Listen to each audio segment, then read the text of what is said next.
Yes. What the Hello everyone, Andy here, and just a few days ago I got a 3.7 single, which is my fastest solve on StatMat, and today I'm going to break that down.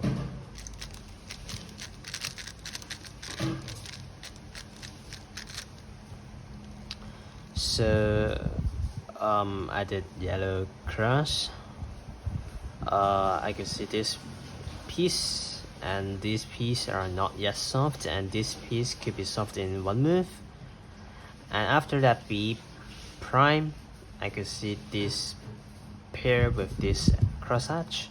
So I did this pair as my first pair. So B prime, U prime, and I insert this crosshatch to solve this X cross.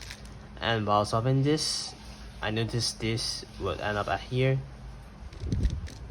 So I rotate to solve this pair. Then here I saw this pair, so I did a double rotation. And then I see this pair.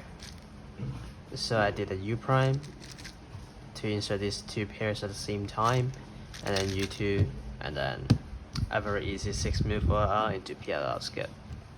So that solve was really lucky. 30 moves, so like 8.1 TPS. Really nice to get this. So that is really insane.